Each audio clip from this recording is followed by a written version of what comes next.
So today I want to start our culvert discussion with things not to do. Now, when I bought this farm almost 20 years ago, this culvert was here and it was installed improperly. And it has three key results from being an improper install. If you look at this hill and the slope of it, where this road goes through to the other field, it's way too steep. Now, when they put this culvert in, they made three mistakes. The first mistake they made is they installed the culvert in the wrong location for this creek. What they did is they installed the culvert on a bend.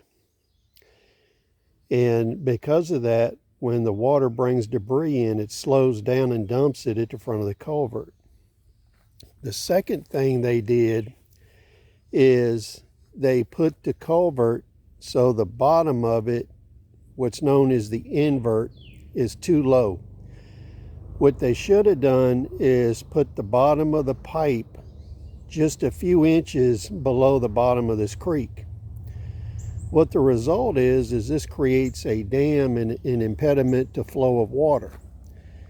And as a result of that, it is actually silts up the creek on both sides of the culvert.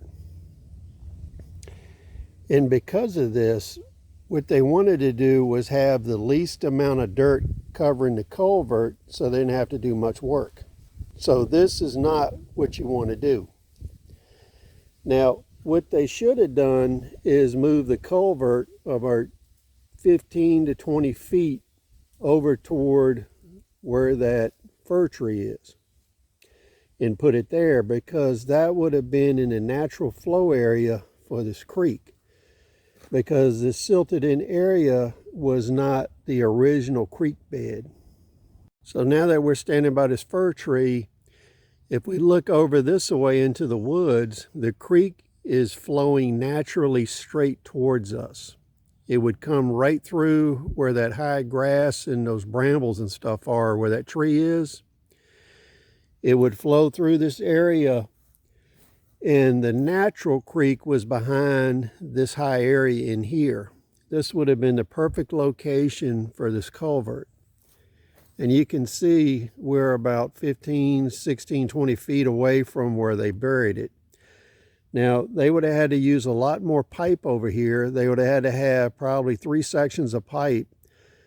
The other thing it would have done is improve the slope, because you can use this culvert to adjust the slope of the road over top of it.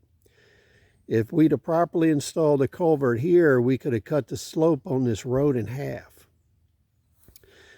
Now, the other thing that happens is, because of where this is located in the existing creek in the damming effect, we actually have overland flow of water during floods here, which wouldn't have occurred if the culvert was properly built. Now, because this is an improper installation, it's become a yearly task to clean out both sides of this culvert. So you can see here there's a lot of material that has to be dug out and moved every year to maintain the flow here. A lot of times you get pieces of trees, logs, and sticks that choke this up, and you have to work on both ends of it because we don't have proper flow. But what you find is, when you're living on a farm, you have hundreds of things to do, and things like this are a nagging problem. So eventually I will come in here and cut a new culvert, install it, pull this old one out, and adjust the slope on this hill. Because in most weather, you can't drive a 2-wheel drive vehicle up this slope. You have to have a 4-wheel drive vehicle or a tractor to access this other field. So the proper installation of culverts can actually do many things for you. It can correct the access slope of roads. It can help with drainage to flow properly. And it can open up areas of your property that you can use that you otherwise wouldn't.